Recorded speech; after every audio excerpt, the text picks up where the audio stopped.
ஏங்க, என் வாழ்க்கையில மட்டும்தான் அப்படி நடக்குதா? என்ன மயிர்னே தெரிய மாட்டேங்குது. என்ன வாழ்க்கை அப்படி எப்படி போகுதுன்னே தெரிய மாட்டேதுங்க. நேற்று கிருஷ்ணகிரி வரைக்கும் ஒரு வேலையா போயிட்டு வந்தேன். ஃபேமிலியோட கூட்டிட்டு எல்லாத்தையும் போயிட்டு வந்தேன். ஹாஸ்பிட்டல் விஷயமா. எங்க அண்ணனுக்கு பார்த்தீங்கன்னா கால் அடிபட்டிருக்கு. அதனால போயிட்டு பார்த்துட்டு வரலான்னு போனேன். கரெக்டா போயிட்டு நம்ம இது வரைக்கும் வந்தேங்க. கோயம்பேடு வரைக்கும் வந்தேன். கரெக்டா ரிட்டர்ன்லாம் வந்துட்டேன். கரெக்டா நம்ம ரேடியேட்டர் ஃபேன் பார்த்தீங்கன்னா உடஞ்சி போயிடுச்சு. நம்ம கஷ்டப்பட்டு இங்க 15 மணி நேரம் 16 மணி நேரம் ஒர்க் பண்ணி ஒரு 2000 ரூபாய் 3000 ரூபாய் சேர்த்து வைக்கிறோம். இந்த மாதிரி எதனாச்சும் ஒரு இன்சிடென்ட் ஆகி ஆட்டோமேட்டிக்கா பாத்தீங்கன்னு வச்சுக்கோங்களேன் 5000 ரூபாய் 10,000 ரூபாய் நம்மள்ட்ட இருந்து புடிங்கிட்டு போயிடுது. இதுல நான் எங்க போய் சேர்த்து வைக்கிறது?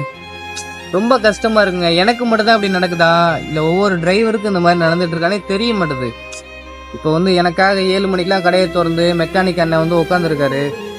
பாருங்க பொழப்பு எப்படி போயிட்டு இருக்கு. நீங்க பொழப்பு அவ்வளவுதான் முடிஞ்சிருங்க மெக்கானிக் செட்லேன்னு நினைக்கிறேன்.